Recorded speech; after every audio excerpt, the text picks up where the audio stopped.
Hi there, welcome to the Rock and Gold podcast where sport and music come together like a Mo Salah screamer set to the sound of the Sex Pistols. Find out what rocks your favourite sports stars and how the big names in music roll when it comes to their sporting passions. I'm John Anderson, 35 years as a sports commentator, even longer as a gig goer and avid record buyer. And I'm Chris Skudder. You might know me from talking sport on Sky News since the days that grunge became a thing in the early 90s, and I've been watching great gigs from halls to back alley clubs since the 1970s. And here's the thing, we both love talking about music just as much as we do about sport, and so do our guests. I've done LSD, I admit it. Nothing has ever felt like that day felt. Nothing, no drink, drug, experience, sex, anything. In this episode, we're coming from Liverpool, arguably the greatest city in the world when it comes to its celebration of music and football, where pop and the beautiful game go hand in hand, the home of the most famous pop terrace anthem of them all, and where the city's most famous sport and music stars will never walk alone. And we're delighted that our guest is a man who epitomises the city's twin passions, indie rock legend and Liverpool fanatic Pete Wylie, the man behind Wah, a die-hard Red who wrote the story of the blues.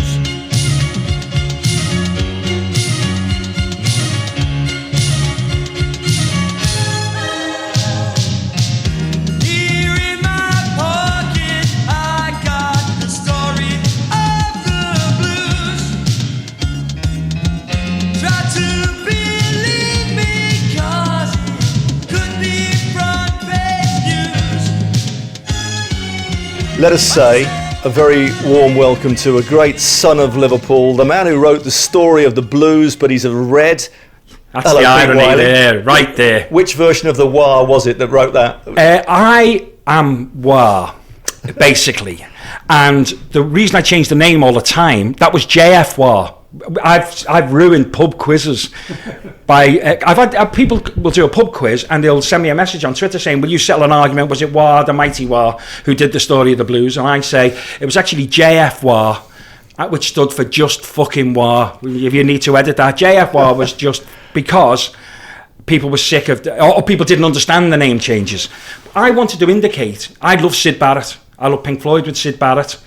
I don't mind other Pink Floyd. However, when Syd left, it was a completely new band, different altogether. He was not just the singer and the player, but the figurehead and the visionary. Same with Peter Green and Fleetwood Mac. Fleetwood Mac now much bigger than the Peter Green Fleetwood Mac ever, but Peter Green no longer there. It's a different band. So I just used the Wah thing to indicate every time I changed the style or the personnel or the attitude of, and we did change a lot. It's the curse of David Bowie, basically. Change when you don't have to. Except I never had his money to get decent people to work with, so I did most of it myself. And so that's JF Wah. And the story of the blues, it's been used by lots of different teams at their grounds. In fact, apparently Chelsea have a montage, or had a montage, and I don't know if it's still there, but a couple of seasons ago it was still there. They have a montage before of some of their highlights over the years, both of them, and they use the story of the blues as the soundtrack. And I mean, Evertonians have always said, they get angry that I'm a Red. When they find out, they presume I'm an Evertonian, And I still have to explain that it wasn't written about them, which breaks their hearts. What was that song, Carly Simon? You're so vain. It's not about you. Yeah. I think that was about me. You're so vain. It's a brilliant song, Pete, and it's in my collection. It's in John's as well. Thank you. As we said in the intro to this podcast, this is a unique city where football and music really do come together like probably no other place on earth. You are a Red. Take us back. How did you get involved with Liverpool, or could you not help it? Well, Liverpool is a city that takes sides. It always has. From the Liverpool-Everton thing is one aspect of it. Much more in the 60s, the Catholic Protestant thing was massive. It's much less now. It's almost gone, unlike in Glasgow, say. And politically, it's a city that takes sides. And even if we go for a drink later, you'll hear people taking sides and things that are nothing to do with them.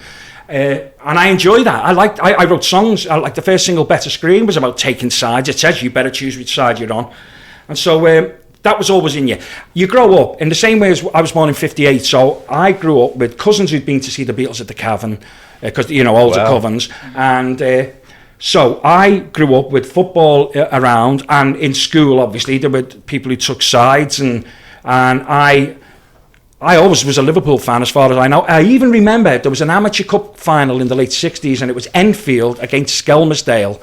And people were supporting Come on, Enfield, that's where I live now. Well, I supported Enfield because it sounded like Anfield. That was simple as that, because I didn't really... I mean, people were going, Skelmersdale's only up the road. I was going, that's not the point, it sounds like Anfield. So you grow up, you don't even notice. And what used to happen in the 60s, because you could get tickets for everything, and we had two top teams, Liverpool and Everton were both really great in the late 60s, second half of the 60s. And so my dad would take us to Everton one week and Liverpool the other, and left it for us to decide. No one ever made you be a fan of anything. So I've got a brother who's a blue, and my other brother's a red, as I am.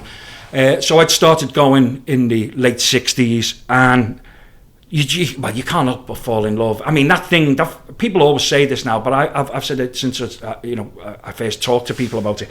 That moment when you walk in and you see that green rectangle, that joyous emerald, well, most grounds have it, emerald, some have it more mud than... It's funny watching old matches where you have more mud. Anyway, so I was a red, and the first match I remember clearly was Liverpool-Burnley, and it was a 3-3 draw, and...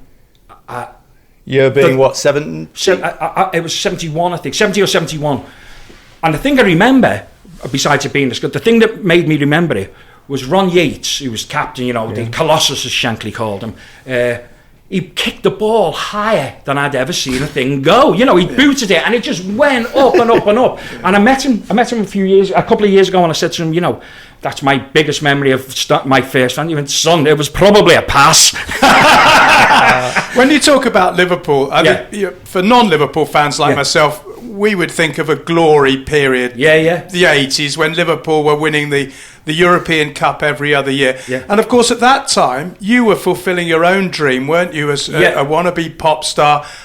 Story of the Blues was in the charts. That must have been an incredible... They talk about halcyon periods. For you, that must have been it. Liverpool 80s was an amazing place, because the politics and music and football all kind of collided.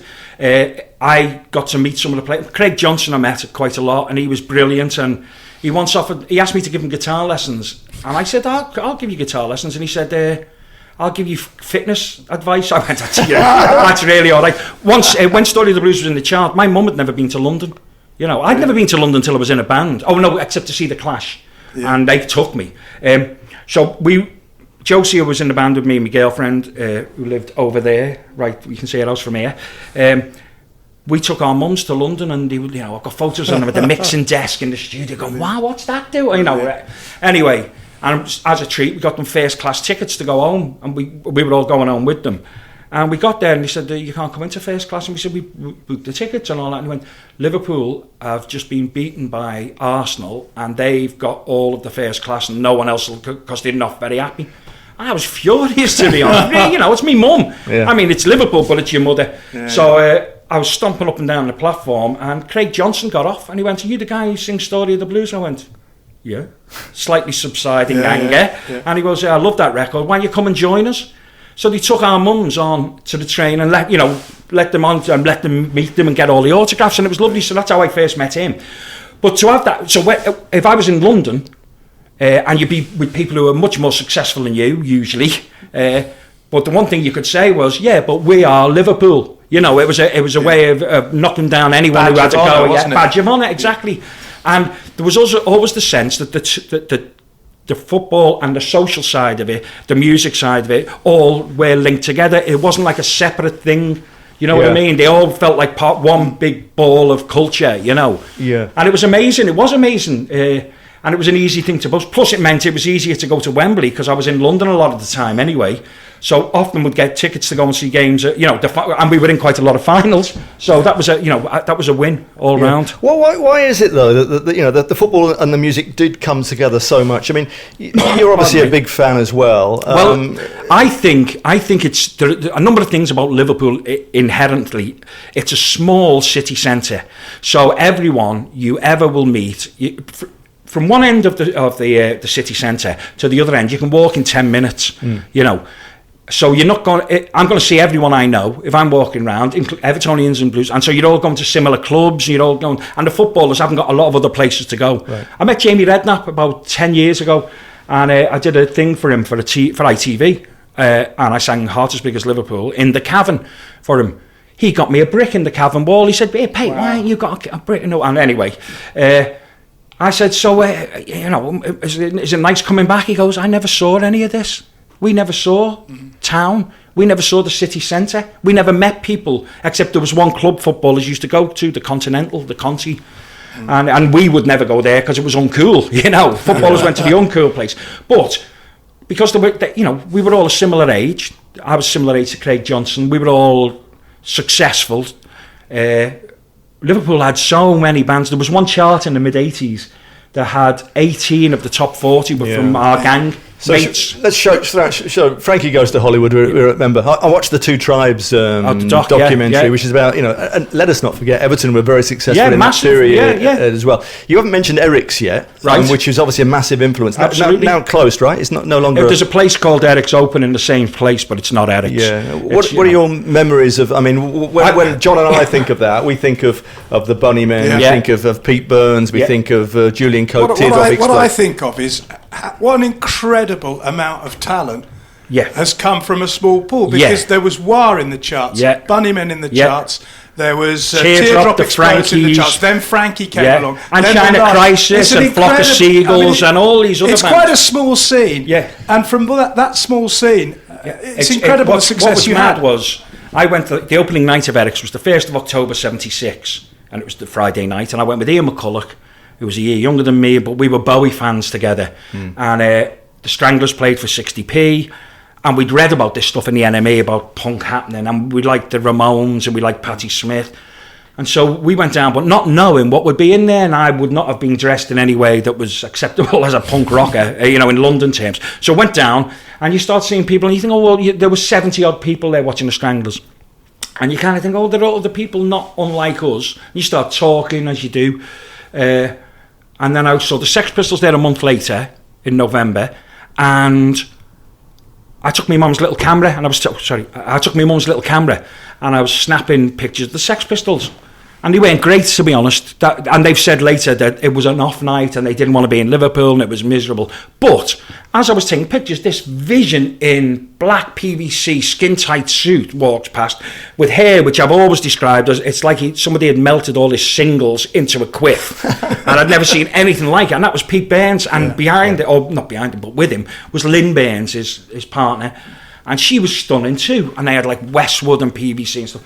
And I took more photos of them than I did of the Sex Pistols, because suddenly a working class lad from the north end of Liverpool, which is probably the more working class end, I'd never seen people like this. I didn't know they existed. I certainly didn't know they were in Liverpool, And so from November, 6 months later, I was in a band with him. I was in a band with Pete Burns and Julian Cope. I was in a band called the Crucial Three with Ian McCulloch.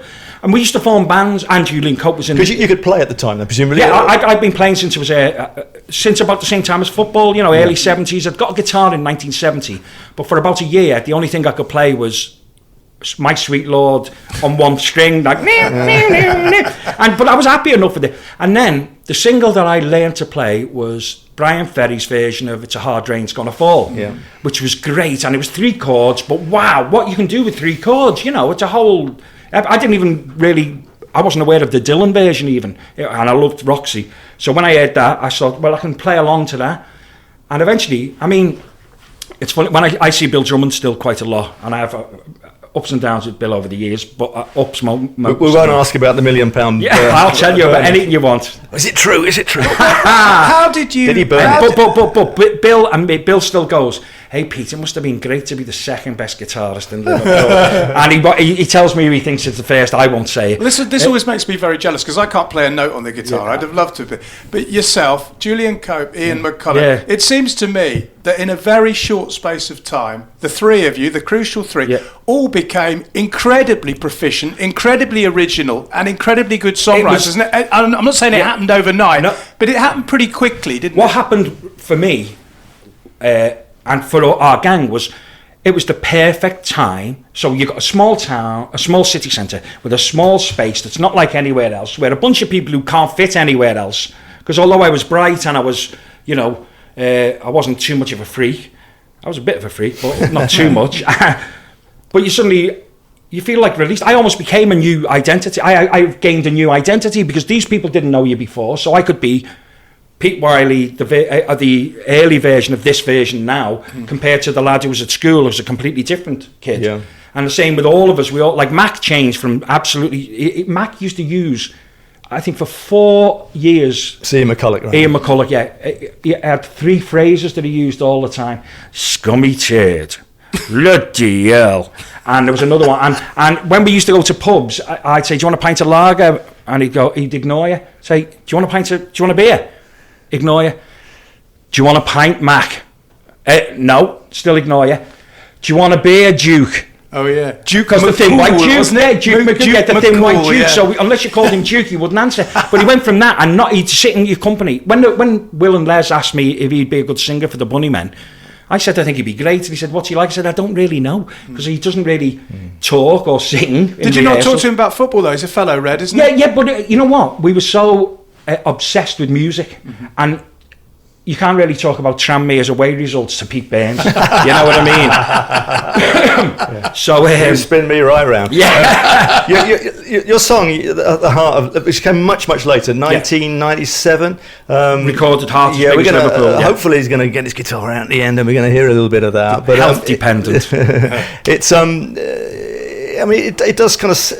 You really get a sense of place and what it meant. This place means to you, and we've talked about the artists and the football teams as well. Is that something? Where did that come from? You sat down and thought, well, I need to write a song about this city, right? Okay, I'd broken my back in 1991 and nearly died because I also broke my chest bone and that missed my heart by 1/4 of an inch. And so I had a few years a few hard years. I was down. Maisie had been born, but she went off to Australia. Mum took her back to Australia. So that's your daughter, isn't it? Yeah, my daughter Maisie Wylie, yes. The River Mersey. Come on. Say no more. There you go. Yeah, I mean, that's it. Where did that come from? And my dog was called Shankly, which... so I would... I spent quite dark times, and then I'd written songs that I knew were kind of good, but in the 90s, being over 30 wasn't a thing, even in the 90s, people didn't expect me to come back. So I knew I had to write big songs and good songs.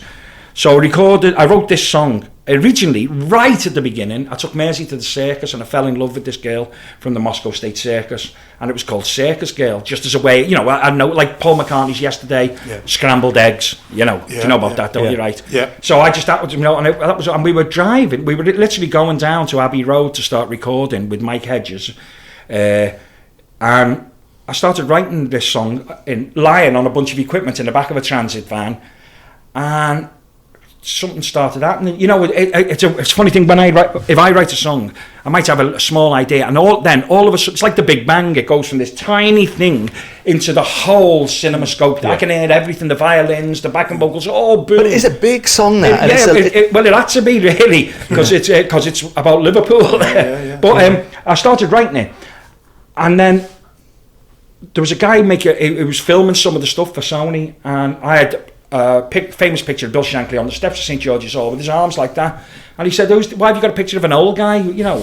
Why have you got Elvis or someone?" And I said, "Bill Shankly is one of the biggest influences on my life, and people in Liverpool's life, and even Evertonians liked Shankly, most of them, because he had a good quip and his politics were good." So I tried to explain to him about Shankly, and it became difficult. So I started writing a song about him.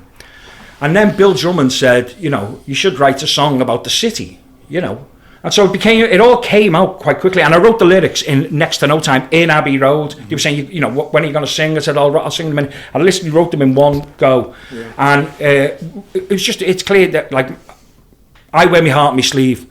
And heart was the thing that sums up Liverpool to me, a city with passion and excitement and commitment, you know.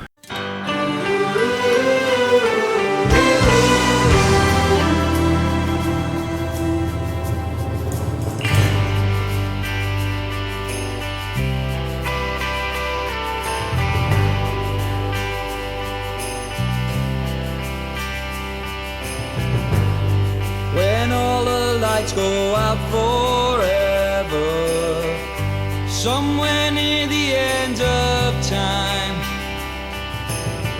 The noise will pass and the dust will settle, and you'll be on my mind. Now you won't find it hard to understand, though it's so hard to explain.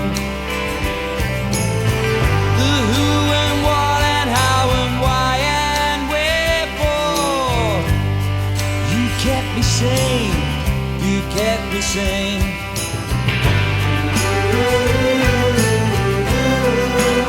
'Cause you were there for me. Oh, and you set me free to be what I wanna be, with dignity.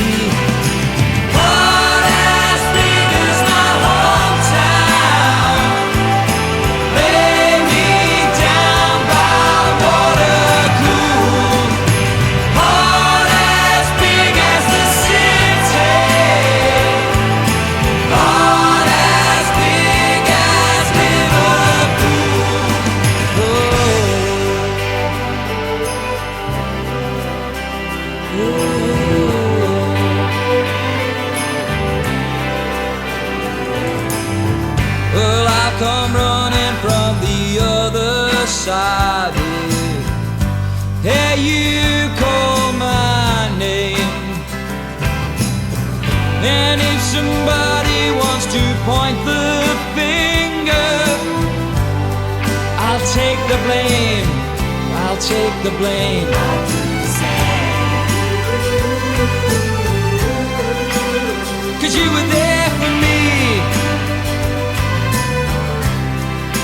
Oh, and you set me free to be what I want to be, with dignity. What as big as my hometown, lay me down by water cool. What as big as the city.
it was post Hillsborough as well, but not written with me consciously writing about Hillsborough. Like Sinful was after Hazel. I wrote Sinful after Hazel because I couldn't make sense of it. And these things, even if I'm not writing specifically, was that was about unconsciously. Sinful wasn't about Hazel, but I try to write songs that take in. That's why they're big. I don't write about one thing usually. I try and capture everything I want to say and feel. I want to make you feel the way I feel. Yeah. I want to make other people react emotionally and to the power. That's why I make big sound. Is that why they call you the British Springsteen? It's part. I think it is some of that. Honestly, I think it's some of that. It's also because I'm incredibly handsome, and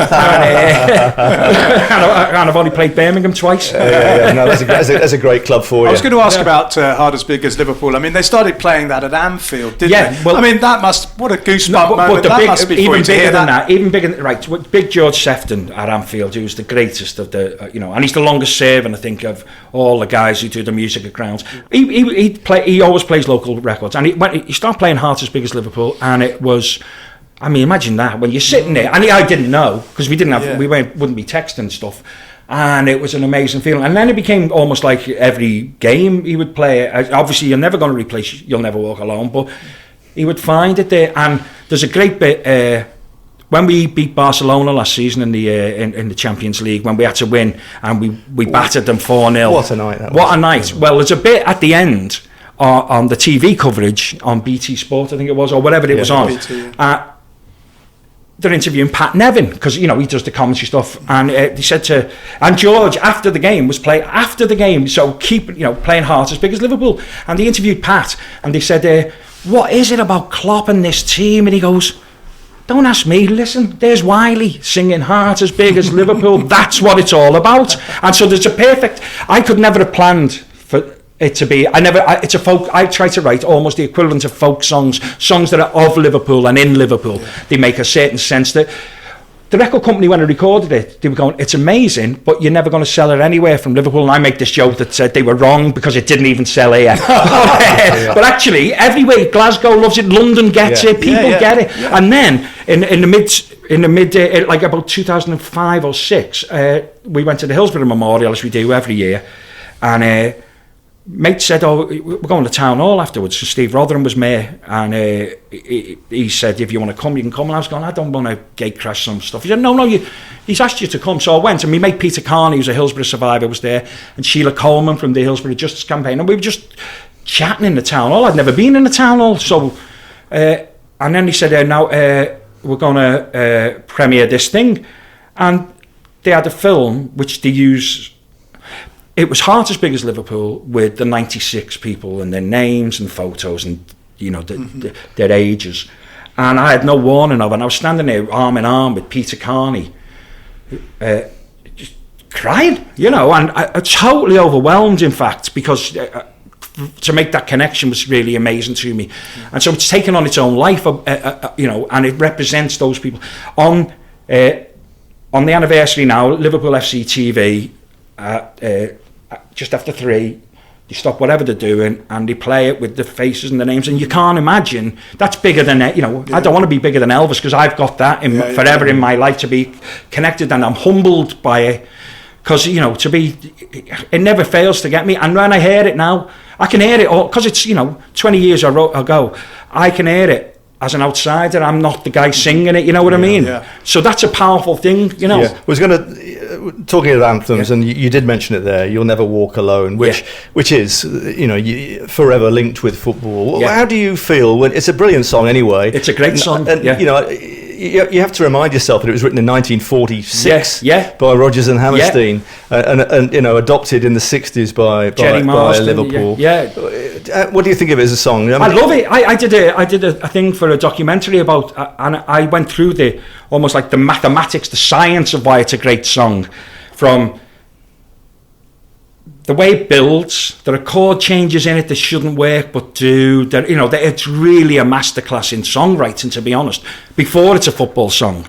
And I mean, it's quite different in the film, and where it's almost operatic, but Jerry Marsden, the overlap of Mersey Beat, the Beatles and the bands who were all successful, and Jerry and the Pacemakers, the fans who were buying those records were also in the crowd. You know, they started singing Beatles songs on the cop, and there's famous footage of She Loves You, and they started singing along to, you know, You'll Never Walk Alone. And it's a hard song to sing and write because it starts quite low. And one of the reasons it's so evocative is it ends really high. To be able to sing it from the bottom to the top, in brackets, in 2001, Liverpool flew me to the Europa Cup final against Alaves. In 2001, it was in Dortmund. Yeah, I was there. And yeah, Was that 5-4, was it? Was that yeah, it was, the yeah. maddest, It was the golden goal. The golden own goal, In wasn't fact, one of our mates went out at half time, and Alaves scored 2 goals really That's quickly, right, yeah. and he didn't know. And at the end, when the Incredible final whistle game. went, he went, "Hey!" And I went, "No, Dave, it's a draw," you know. And he was really confused. But we were there to sing at the fan square. Me and John Powell from Cast. Anyway, there's a Status Quo tribute band which features the mayor of Dortmund who won't stop playing, and there's 12,000 Liverpool fans going, it's funny, but what is it? Yeah. And so me and John Powell, instead of having, you know, what we'd normally do, they finally say, okay, now the Liverpool fans will sing, and me and John Powell get on. And we didn't even have the guitars because we started singing You'll Never Walk Alone, but we started it over enthusiastically and quite like, when you walk through hold your head and by the end it was like Jimmy Somerville had joined in, you know what I mean? There was halfway through, there was a massive drop where they went around, and don't be afraid. But I love You'll Never Walk Alone, and I've done it live. In fact, and I've explained to people, I'm not doing it as a Liverpool song or a football song. It's a brilliant piece of songwriting, almost trying to reclaim it for the songwriters, you know. Yeah. But I love it, and it means so much more, you know, than any other song in football, I think. Let us. We got some questions, John. We've both got questions to ask you. The football stuff, but and also the football anthems, which comes from the kind of same period, and the stuff you hear on terraces every week. Pardon me. It's all right. We should say at this point that Pete's had a terrible cold. 2 weeks He's of flu. manfully here talking to us and hopefully singing for us later. With my antibiotics. He's got almost a branch of boots in front of him. Doing brilliantly. Tell us about your great experience, 2005. We all remember that incredible final when you won, and you were invited to play on the pitch. We were or outside by LFC. They went to somebody in the local council, I think, who was like a liaison for culture and stuff. Something like that. Kevin McManus, a really good guy, and he said Liverpool want you to come out. Do you want to have an act? Do you want stuff to be at the game? And we never thought much more than that, you know. First, and it was the great thing is because you don't want to jinx the thing. It was literally like less than a week before the final, and I had no thought of going. I knew I wouldn't be able to get a ticket, and so all of a sudden a week before, and I didn't have a band at the time. I worked on my own. So they said, you know, they want you to bring a band and perform at the Ataturk Stadium. I was like, this is ridiculously. So I got a mate who's in the Lightning Seeds, Martin Campbell. I got a mate, Paul, who's a drummer. I got a mate from an electronic band called Ladytron, a Big Red, Danny. And I said, you can come and DJ. And he took 2 songs. He took You'll Never Walk Alone and Ring of Fire. And that's all he played. And that's all he needed, because that was the Ring of Fire, was the song at the time. Yeah. I did songs like, Blitzkrieg Bop by the Ramones. I changed to Anfield Cop. I did variations of all of them. But as I was going on, do you know Brian Reid, writes for the Daily Mirror, a great journalist and a great fella. As he was there with his son, and he said, what are you going to do for Story of the Blues? I said, I'm just going to Story of the Reds. And, you know, he went, the story of Emlyn Hughes. And Emlyn had just died, and he was the first captain to lift the European. And so I never changed a single other word, but I went, the story of Emlyn Hughes, and the crowd went, and people still now come and say, you should do Story of Emlyn Hughes. And I dedicated to him and to Peel. John Peel had died, and the 96, all the people who couldn't be there for this great moment of glory, and 20,000 fans singing along, you know, it was beautiful, it was amazing. So that was, I always say that's the greatest day of my musical career as a performer, you know. And it's probably the greatest day in your football supporting life as well. It genuinely was. But it was funny because Liverpool had flown us there, and we were with all their staff, not the directly involved with football staff, the guys who run women who run the offices and do the tickets and all that. And they weren't big football fans, a lot of them. Obviously, that was just their job. And they were a bit bored, and they were going, oh, this is rubbish, 3-0 down. So I'm a joker. I'm going, we're going to batter them. Half time's going, come Ed. And people were leaving. I was going, don't leave, we're going to win. And then when it happened, it was, I mean, even now, shivering now, going, oh my God. When the first one, oh my God, it can't happen, can it? Oh my God.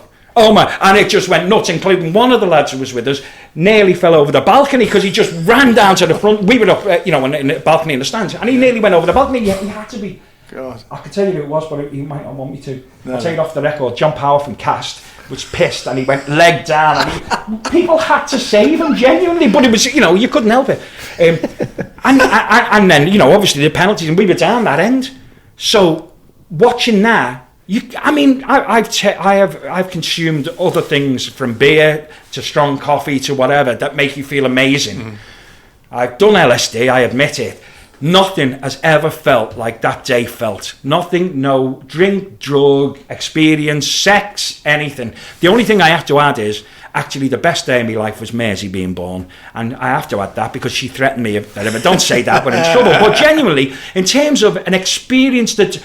the roller coaster you hear about, the emotional journey, don't care what you call it, it was amazing. And in fact, after it, the Ataturk, have you been? Oh, you've been, yeah. I've seen England there, yeah. It was miles from the town. Yes, it was. So it was nowhere, isn't it? Yeah. Right, we got it's almost in Asia, isn't it? Yeah, well, yeah, and we got off this bus when we first got there at like lunchtime, as it would be.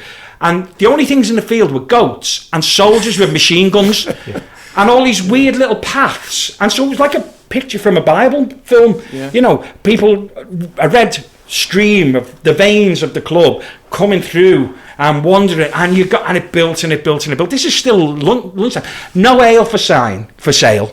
So one of our mates found someone selling crates, trays of lager, and he brought them alcohol-free lager. He paid about 300 quid for 24 cans of alcohol-free. So you couldn't have a drink. Oh dear. And so, but the atmosphere when we played was remarkable. And one of the things, I want to say this, I've never milked that. I've never gone, I'm the guy who played. Because Liverpool fans, I said at the end, I said, listen, I'm going to stop now because we've got a cup to win. And people have reminded me of that, it's like just a flip comment, a positive comment. Did you see the movie about that? There was a movie made. It was kind of a low budget thing, but it was about that experience, and you capture it very well there about that whole thing. Where it was unbelievable. Any lengths to be there, because it's a personal experience for me, rather than it being to do, even though it was part of what you'd call your professional life. To me, it wasn't about that. It was a human experience I had. So there were other people who had a bit part that day, turned up drunk, jumped on stage for an encore. And they've done whole documentaries about their day. There was a great guy jumped up during one of the songs. Big Scousey jumped up and he had shorts on, like nylon type of shorts. And he jumped up and somebody threw a flare. And we were in the middle of a song.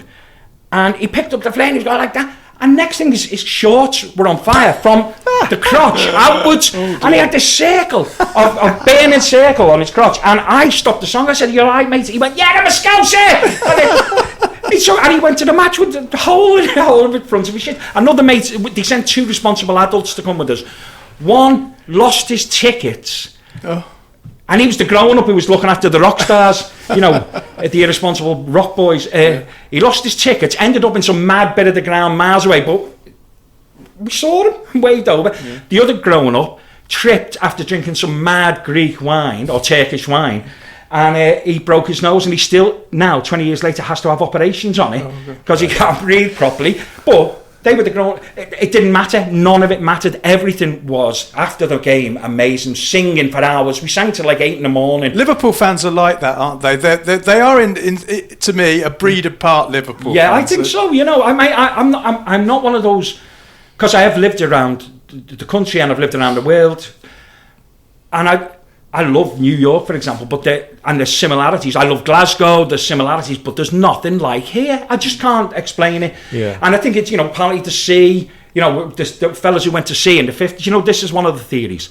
The reason we're a great town is there were always people who was either their first night back from a sea or the last night before they went away again. So there's a certain, this might be the last time I see you for ages, or wow, I haven't seen you for ages. So everyone is treated as a guest and a friend. There's a presumption that you make. Like, I take it out when I play live now. I call it the Pete Wylie show. I say, it's not a gig. This is my night out. I'm having a night out. You're here. I happen to have some equipment with me and I'll sing some songs, but I'd do that anyway if we were out.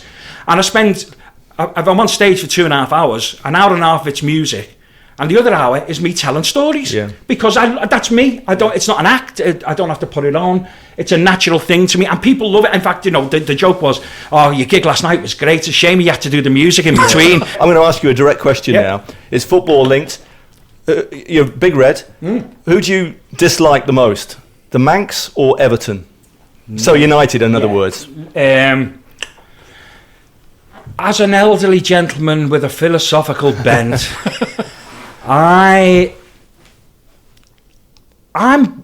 if Everton are doing all right, I don't mind. When they're not doing all right, the phone-ins are spectacular. Honestly, the only radio I have an appointment to listen to every week is Radio Merseyside's football phone-in. Because every week it's superbly dark and dismal and angry and frustrated, and even when they win, it's still like that. I think I'd enjoy it actually as a Watford fan, listening to slag off Marco Silva. Yeah. Of course, you've got Delafeu. They let Everton. So that's Richarlison. Wasn't Delafeu who played with Everton as well? He did play for Everton. Yeah. So that's Watford's got this lad. We could have had him for nothing. It's the superb. Man U. I had a lot of, because they took our crown basically for 20 years, and I've got friends who are Man U fans, and I will give them unholy abuse about. I like Ollie. I liked him. I've got a good one to tell you in a minute. Football and music overlap. Whoa! I just remembered one of the greatest. But anyway, City. When I was a kid, I liked City. I even had the red and black away kit they had, which like Milan also had. I remember the Sabutio kit. They wore that in the '69 Cup final. Yeah, exactly. Yeah, so and Colin Bell, Franny Lee, and I liked Neil City. Young. There's a music. Neil football. Young, exactly. Yeah. I'd love Neil Young, the musician, so to do play I. for City. Yeah. But I love the. So I liked them, and I had lots of City mates, and especially when they were down on the luck, and Man U were in their pomp, so it was easy to support them. And then what's happened, with this money thing, the big money, and people say we've got more money, but we can sell out Anfield even when we're not doing well. Manchester City, even when they're league champions, can't sell out their grounds. I'm not saying Man City are bad or wrong. I'm just saying there's something wrong with football when that is the most important thing, the money. And I had a thing, 20 years ago it started this. I wrote a song, which I never released in the end, about 3 things that had made me realise my 3 favourite things are music, football and politics. And Simon Cowell had made a mockery of music, because when I used to buy a Clash record or a Bowie record, I felt like I was helping. I was part of the story. And when you went to see them live, you were part of their gang. It wasn't just about them, it was a whole community. Again, Springsteen, same thing. Simon Cowell said, I've got money and I can make anything I want more popular than anything you like. Not that popularity was ever a big deal. I used to love bands who sold 2 records, you know what I mean? I've got records that no one else has ever heard. I made some of them. And then Simon Cowell did it. Alistair Campbell did it with politics. And even though I was a Labour voter, I am a Labour voter and a Labour loyalist, suddenly politics could do things like invade countries even though there was no evidence, and it took away that feeling of your vote counting, and football was when money started coming in, where even the lads on the terrace are going, whether we cheer, that's why the crowds don't always sing as much, I think, because they realise they're almost ornamentation around it. They're not part of the important spirit, although we've seen at Anfield the amazing power, and I'm not just Anfield, lots of grounds, what a team must feel like when Anfield is roaring. 2 weeks ago I went to see Liverpool Leicester. I had a TV mate, and he was a Leicester fan, so I had his dad's ticket with him. So I sat for the first time with the away fans, and we were very polite. We didn't do any of them, and they're lovely people. The Leicester fans were great. We had no bother.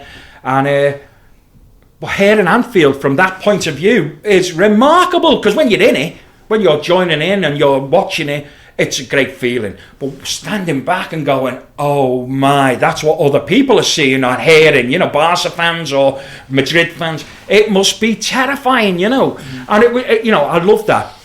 Football. This is your story, is it? You again? This is a good one. One of the things that I did, which I'm most proud of, with Mick Jones, and I've got another mention for Mick in a bit. From The Clash. Yeah, Mick Jones of The Clash, Big Audio Dynamite, and one of my favourite humans ever. The first person, he gave me a guitar for nothing in 1978 before I was in a proper group, because I had mine stolen, 40 quid guitar stolen, and he gave me a 1959 Les Paul for nothing. Wow. And said, pay me when you're famous, which accounts for me career. I wasn't too tight to ever give him the money. Pardon me. So, me and Mick and the farm and a bunch of other people, we did the Hillsborough Justice Tour 2011. I did the first Hillsborough benefit was at the Hacienda with the Happy Mondays. Dave Haslam and Nathan McGough put it on, and I went on stage with the Happy Mondays, who were my mates anyway, in 89, sorry. So again, Hillsborough was clearly more important than team loyalties. And then, you know, we did a tour called the Justice Tour because people still didn't quite get it. People or refused to get the truth, you know. So me, Mick Jones, the farm, and every time we played, we had like James from the Manics joined us in Wales, Richard Hawley joined us in Sheffield. The Stone Roses reformed on stage with us in Manchester. Nobody knew. We knew, but we didn't say anything. And then the Stone Roses took us on tour when they had the big 80,000 gigs in people at their gigs in Heaton Park in Manchester. They took us on that. So we did the Hillsborough Justice Tour, and like in Heaton Park, 80,000, mainly Mancunians, and I started talking about Hillsborough, the reason we were there. And one person booed, and the crowd turned on them. Not us, we didn't have to say anything. Everyone did eventually seem to understand that Hillsborough wasn't about teams and loyalty, it was about humans being killed and justice not being done. So, Stone Roses also took us on their European tour, and we were in Lyon, and we were sound checking, and we were in a Roman amphitheatre just outside Lyon. And Mick says to me, see, look over there now. Right away, two people said, you see who it is? And I couldn't see. It was Cantona. Oh, wow. And Mick, we had a guy called Rashid Taha, he died just after, a French-Algerian rock star in France. And his sister, I think, was going out with Cantona. But Cantona's always been interested in more than just football, you know, and I liked him. Yeah. So Mick said, yeah, Pete, you did French at university. Why don't you go and talk to Eric? I went, all right. Monsieur, je suis fan de Liverpool. He goes, my friend, I speak better English than you. Never mind French. So we talked in English, and I said, look, before we start, the white suit final, the goal, when you beat us, and your first game back after Kung Fu and that racist, you scored against us. They were his first two goals, just two significant anti-Liverpool goals. I said, I forgive you because you're here doing this for us. Mick says, hey, why don't Eric do Should I Stay or Should I Go? You know, Joe does the Spanish bit. I went, okay, so I sat with Cantona and Rashid Taha translating, you know, y indecision me molesta, translating it into French, but pidgin French. So Rashid says, oh, no, we've got to do it more like Joe did. It's not proper Spanish, it's Texan Spanish, and we did it. And Cantona was more nervous about coming on stage, and he said than any football match, because it was out of his comfort zone. But he just started working with the New York Cosmos, I think, and it got on the front page of American newspapers, the story of Hillsborough. Why is this guy working with people who are, you know, why is he on stage? It spread the word about Hillsborough into the Americas. And he was great fun. And afterwards we watched, if you see the Stone Roses movie, is it Made of Stone, what's it called? Yeah, I think I yeah. With the Shane thing he did. Shane Meadows, yeah. Oh, right. In it, you see me in a mad Hawaiian shirt with Cantona going, just roaring along to the Stone Roses songs. And in fact, I tapped Shane Meadows on the back and I went, if you turn round now, you'll see Eric Cantona singing along with the Stone Roses, and that's the shot in it, which is great. There's another good story, which I'm not sure you want me to tell you, but someone turns up And he kept bringing drinks out. This lad who we'd known for years, he's in the Clash gang in the late 70s. He kept coming up with drinks. We going, we haven't seen him for years. He's just turned up. It was our drinks he was nicking from the dressing room. But it was okay. And then at one point he went, I'll have some of this. And he had this bottle with a concoction in, and I said, and I knew that he was somebody who would put LSD in a drink and make ripper wine, as the Hells Angels used to call it. So he starts offering it around, and I said to people, don't do it. And he offered it to Canton, and I said, Eric, this guy, he's a nice guy, but he's going to maybe have LSD in that drink. And Canton went, really? And swig, massive swig. I was absolutely shocked. And I don't think it did have LSD anyway, but he was superb. But he also spread the story about it being a human rights issue more than it was a football issue or whatever. Yeah. And it wasn't just a Scouse story, And he was great. And he said to me, to be honest, I've got a Cantona doll in the house because I've always liked him being left field. Yeah. And I loved the Seagulls following the trawler. And I loved the speech the other week about there is war and there will always, brilliant. Yeah. So he's a one-off, isn't he? He is, and he's a bright man, you can tell. And he said, I would love to spend some time with you in Liverpool. And I said, here's my number, but I don't think you should, because I might love you, and most people would, but you only need one lunatic to start giving him, all that stuff, And it doesn't even have to be a football fan, just be somebody who doesn't like French international superstars. Yeah. We got a couple of questions. Go on. I've got a million answers. You've got an incredible array of stories, and John, I think I haven't even started yet. I just wanted one I came up with. We talked about "You'll Never Walk Alone" and terrace anthems, and I always think the ones you hear every week, and I think why did they suddenly catch on? I'll give you a few now. Yeah. Terry Jacks, Seasons in the Sun. We had joy, we had fun. What was the one that surprises me was I actually went on Twitter and said, "Are they singing September by Earth, Wind and Fire?" Yeah, they do. Yeah. That was the first time I did. Abdullah Yeah. So that's one that took me by surprise. Middle of the Road, Chicory Tip. Son of my father, Chicory Tip. Every week, and it was a kind of a bit one-hit wonders, weren't they? Go West. From hear it every week, don't you? Yeah. Well, I ask you if you come up with one you think should have been. I've got a load of these. Well, firstly, the obvious thing is the story of the blues should be an Everton anthem, because it's a song about people putting you down and you still try and rise up, and loads of Evertonians like it, but because of people know in Liverpool that I'm a Liverpool fan, they think you can't. No. It's that old-fashioned idea that you've got to take sides again. I don't. I would love it to happen. I know other teams have used Story of the Blues. There's a lad, Jamie Webster, who's introduced LA through these guys' boss nights, and I did one with him, and he's a great lad. And I said, well, I'll come up with my own. So my one is, I'll come to another point in a second, about my favourite one ever. Jamie, on this boss night at the arena here, the week of the Champions League final this year, I did 500 miles by the Proclaimers, but for Andrew Robertson. Oh yeah. Because he would run 500 miles, and he would run, and then Trent 500 more, and the punchline was basically just to cross the ball and watch Mo Salah score. See, rhymes. I'm an artist, and I tried that, and no one having it. And then I tried. I had loads of these. The good thing is, when we were backstage, Aldo was there, John Aldrich, and Alan Kennedy, and David Fairclough, and Phil Thompson. Now, I met Peter Thompson, who was my hero from the 60s, and I was humbled, and I've met Ron Yeater, met a few of them, but I've never really met footballers much in the last 20 years. And because of the song, because her heart is big, I just walked in, I'm just standing there minding my own business, and John Aldrich turned around and went, "Oh, great song, that lad." I was like, "Whoa, Aldo's heard my song," and he turned around, and he went, "Tomo, this, that." And they knew it was me, and all of a sudden, I was a little boy fan again, and I chuffed it down, and I sang it later at the boss night. But 500 miles, the obvious one to me, Divock Origi, Bebopalula, Divock Origi, he's a Scouse, and he scans perfectly. And I've got a mate who writes for one of the music magazines, and he said, but we don't start it. It used to be started by a bunch of lads in the Albert pub. They would almost start singing, and that would be adopted. And now with the boss nights and the social media stuff, it's a much more, it's not corporate, but it's an organised thing that people choose the songs and make the songs up. My favourite one I ever heard was Mick Jones was a QPR fan, and Glenn Matlock from the Pistols, QPR, and me mates in London. So 89, I went to see QPR at their grounds, because it was the nearest ground to Ladbroke Grove. And but I was with the Liverpool fans, and we were battering QPR. And I wasn't with Mick and I could see Mick and Glenn there, and we were battering them. And the Scousers started singing to the tune of Guantanamera, Venceremos.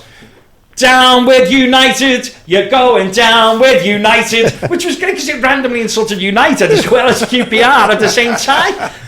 Yeah. And I thought, oh, that's superb, it's a simple, honest truth. Right over Pete's left shoulder is a rather nice guitar. Yeah. Pete, what is it? It's what makes Tim O'Tierney from the T Street Band has lent me his Seagull Canadian acoustic, which is beautiful. There's something about it, and as soon as first time I heard The Heart of Liverpool, I thought, yeah, there's something about that song which says a lot. There's something significant for as a songwriter is you can't write a song with that title and take it lightly. Imagine writing a song like that and doing a comedy reggae tune or something. Oh, heart as big as Liverpool. Yeah. Or Clive Dunn version. Yeah. But I knew I had to make an amazing record of it. I had to, and that's why the original version's like 7.5 minutes long. We managed to edit the version down to 5.5, but it doesn't do it justice. Just before you give us a rendition of it, I mean, you're a Liverpool fan through and through. You've been through the highs of Istanbul. You've suffered the lows of, obviously, Hillsborough. Hazel, What will it mean to you if Liverpool finally, after waiting so long, land the title this season?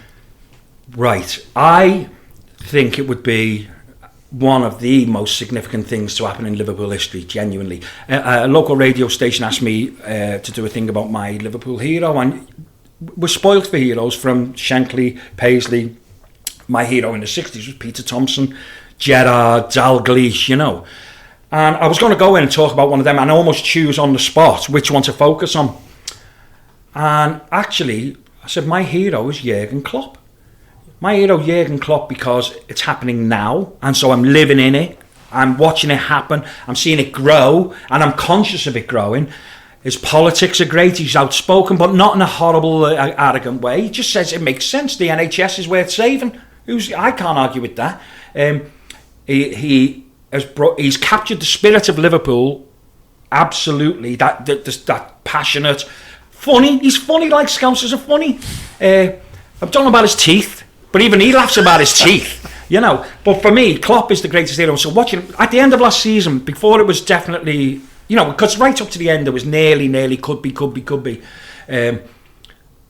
I'd started saying, and a lot of us were saying, you know what? Even if we won nothing, it's a different kind of football experience. This is living in something that means a lot, and I'm loving every second. So in the same way as if you went on a helter-skelter, and some of it be scary, and some of it, and it might not be much fun, you might, anything could happen. But actually, living in this era, the Jurgen Klopp era of Liverpool, is fantastic. And it doesn't feel like it's about money, and even the success, which is brilliant. The Champions League final was terrible, but leading up to it, those games leading up to it were stunning. But it's him. He's got Liverpool, and Liverpool gets him, So, for us to win this season, it would be amazing. Also, it would shut a few people up, you know what I mean? So we're going to fast forward you to the end of the season. Liverpool have won the title. Yep. Play us heart as big as Liverpool. It would be an honour and a privilege. Like you will when they're winning that. I hope I'm not ailment at the end of the season. All of that soul. I will. I can't help myself. Thank you, Chris. Thank you, John. Pleasure. I've had a really enjoyable time. Enjoyed every minute. It's been brilliant. And it's your round. We'll certainly buy the beers when we get to that pub. It is Pete Wylie, heart as big as Liverpool.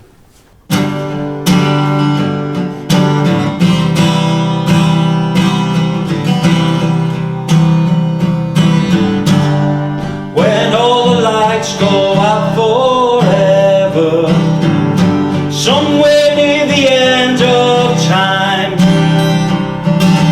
The noise will pass and the dust will settle, and you'll be on my mind. Now you won't find it hard to understand, though it's so hard to explain.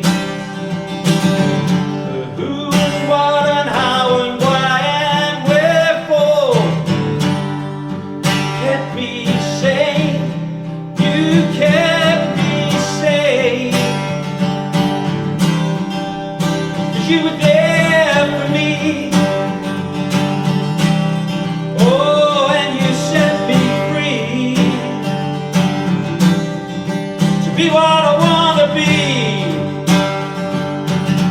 with dignity. Heart as big as my hometown. Lay me down by water cool. Heart as big as a city. Heart as big as Liverpool. You've been listening to the Rock and Gold podcast, presented by Chris Skudder and John Anderson, engineered by Tony Harris, available on Audio Boom, Spotify, iTunes, Apple Podcasts, Deezer and iHeartRadio. If you've enjoyed being with us, don't forget to review, rate and subscribe. You can also follow us on Twitter at rock_goal and Facebook. Music and football. What else is there? Take the blame, I'll take the blame, I know you do the same. Liverpool, Liverpool, and I am not alone.